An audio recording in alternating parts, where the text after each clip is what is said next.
Hey, what's up guys, TeamDemise Andy here, and today we're doing my top 5 favorite scenes from Game of Thrones. Now, actually, I started recording this video like a month and a half ago, but I lost the thumb drive with everything on it, so I lost my first, I did 3 of them, and then I just got done recording the last 2, because 3 of them were done. My script was on there, everything was on there, everything I had wrote down was on that flash drive, and I finally found it. So I finally got to finish this video, and I hope you all do enjoy it. I can't wait for Season 8, and it's going to be a blast. So, if y'all like Game of Thrones, go ahead, like, comment, and subscribe to the channel. That way, you know, we can hit our goals, and you can keep up with all of our haphazard content. It's going to be great, and I hope y'all do enjoy it, and I'll catch you guys in the next one. Peace out. Maybe you should pull the fucking trigger. Pull the trigger. Ain't nobody gonna do for you. Alright, so starting off our list here today, we have the scene that I like to call Daddy Issues. Now, the overview to this is Tyrion Lannister kills his father with a crossbow. Simple enough. But let's go ahead and get into the full details. Tyrion has been tried and found guilty of the murder for his nephew and the King Joffrey.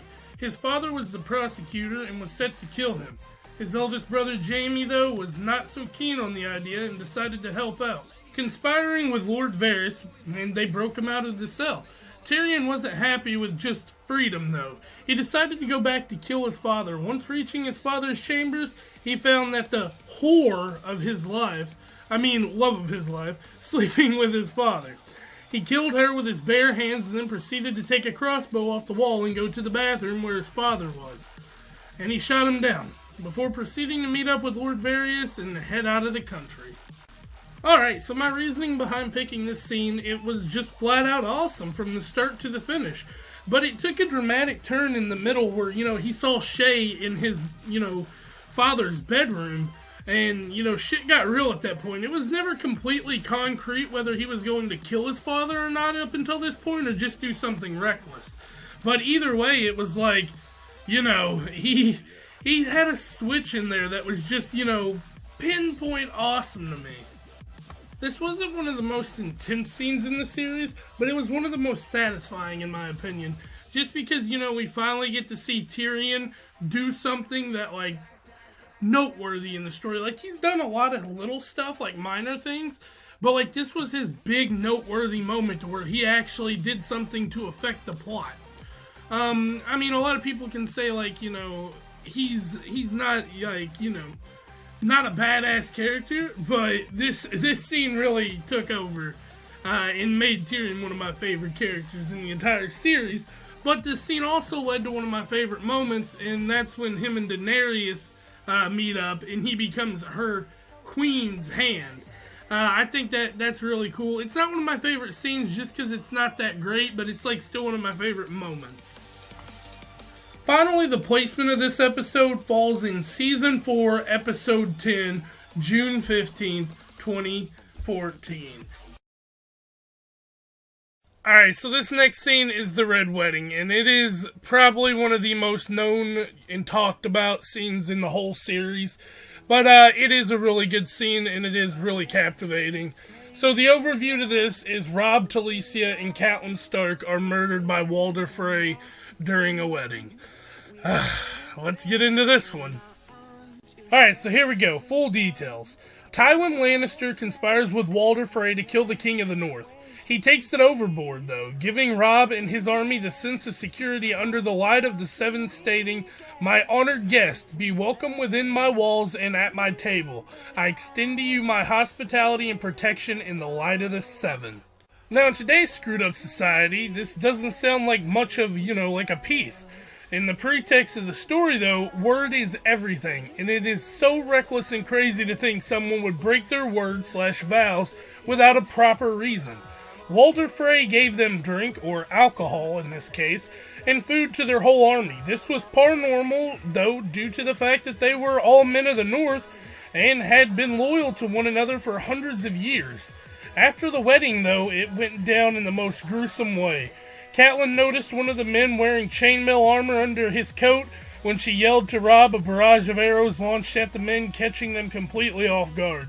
The Boltons surrounded and barricaded the doors at this point. Then the worst thing happened. One of Walter's men plunged a knife into Lisa's stomach. She was pregnant with Rob's kid at the time, which made this scene even worse. Catelyn grabbed Walter's wife, a young girl, and held a knife to her throat, threatening to kill her if he didn't let Rob go. Walter laughed it off and killed Rob. Catelyn slit the girl's throat and screamed out in a gut-wrenching cry. He then killed Catelyn and proceeded to slaughter all the men of Rob's that were there. So here's my reasoning behind this being on the list. Like I said, it is one of the most iconic scenes from the series, but when I watched it, I had no clue at all what was going to happen. I thought that Rob was the guy and was at least going to take over Casterly Rock. In turn, though, I should have known better. By this point, I knew no one was safe, so I should have put two and two together. I was struck by this, though, in a weird way, and it made me want to watch so much more. I binged the hell of it all. I binged the hell out of it all night.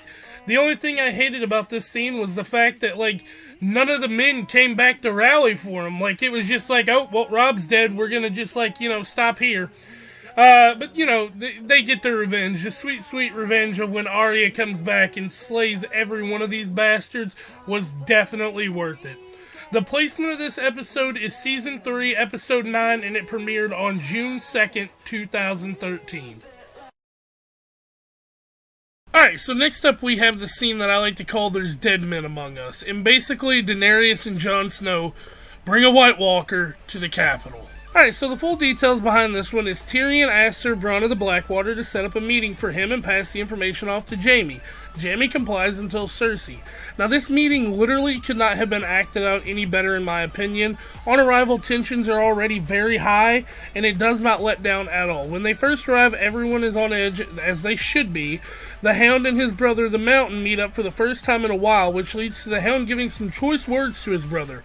Although it's not clear yet the modifications the Mountain has undertaken, he holds true to not talking, whether or not he can or can't. Then Daenerys shows up on a dragon in a stylish entrance par normal. After that, Euron Greyjoy talks some shit to Theon, his nephew. Right after that, Tyrion steps in, cutting the conversation off, and the Hound is sent to fetch the present. When he opens the box, out comes a member from the Army of the Dead. He immediately goes after Cersei in a shock moment before the Hound pulls him back in at the last second. Everyone is shook from the capital, and tension grows stronger. Euron decides to get the hell out of Dodge and sail back to the Iron Islands. Even though we come to find out that was just a ruse and he's heading to Essos, Cersei agrees to a ceasefire truce until the undead are gone, on the condition that Jon Snow and the North do not partake in any attack on King's Landing after that. Well, Jon in Shades of Ned Stark says he cannot promise that because he has already pledged allegiance to Queen Daenerys, so he cannot serve two queens. This was a bold move that leads to the whole operation being shut down. Cersei leaves and Jaime talks with her until she throws him out of her chambers, and then Tyrion tries. After a heartfelt moment between the two, she comes back out and agrees once more to the terms. With false intentions, though. Her and Jaime have a meeting afterwards, and she tells him that they will not fight alongside them, and it was just a lie. Jaime gets pissed off and says he will fight and keep their word. She threatens to kill him. So he walks out anyway, and the scene is cut. Alright, so my reasoning behind picking this scene, this was an amazing scene overall in many different ways. Like I said, the tension was super high, and you never know if the war will break out right then and there. All these little altercations made the scene so much better in my personal opinion. The part that caught me the most, though, was we got to see people's true intentions burst out of them. Like Jon with Ned, Jaime with his honor, Cersei with her lies for the better of her family, on top of so much more in this scene. And finally, the placement of this episode is Season 7, Episode 7, and it aired on August 27th, 2017. Alright, so I went ahead and gave this scene the simple name of A Golden Crown. Now, the overview to this is pretty simple. Viserys gets his crown, or so to speak, he gets his crown. Alright, so the full details on this one is Viserys storms into the tent and demands his crown. Oh, pretty simple. Or he will take his sister back. You know, basic concept. Khal Drogo states he will give him his crown. And then his guards grab Viserys and, he heats up a bunch of gold for a crown over the fire. He proceeds to put the bowl of molten hot gold over Viserys' head and scalds his scalp, killing him dead. Holy shit. This episode was a huge wow moment for me. Not only was the death super gruesome and awesomely acted out, but it then went on to show Daenerys not giving one single amount of remorse. Prior to this, she would always save his unthankful behind. He literally had said some of the worst things imaginable to his younger sister, even going on to say he would let all 40,000 men, and their horses too, fuck her, if that's what it took to get his crown. After this scene though, she said that he was no dragon. Fire cannot kill a dragon. This scene was such an eye-opening moment to me about how dark the series would actually get. I mean, not to mention, Daenerys' story has been the most compelling to me since the beginning. If you haven't seen this scene, I recommend watching the series in whole first.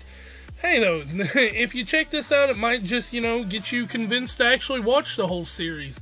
I can't really speak for, you all, but it really is a very good scene in my opinion, and that's why it's on this list. Now, the placement of this episode is the 6th episode of Season 1, and it premiered on May 22nd, 2011.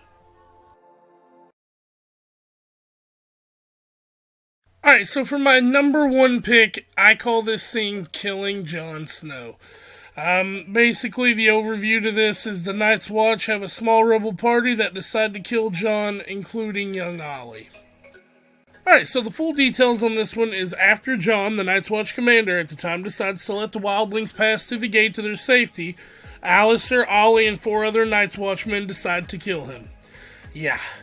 Ollie goes to get him to inform him that his uncle had been spotted, which was a lie, and Jon eagerly follows him out to the grounds, and he sees a small picket sign that says traitor as all the men take turns stabbing him in the chest while repeating for the Night's Watch. Ollie comes up after all the men have did this, and after a small pause, stabs him in the heart, killing him. Alright, so the reason this is my favorite scene, this scene was spot on, and the sign made it so much more dramatic. I didn't expect this to be the way he would go at all. And on the other hand, I remembered about the guy who could be brought back to life so many times, so I assumed something like, that would have to happen for the story to progress.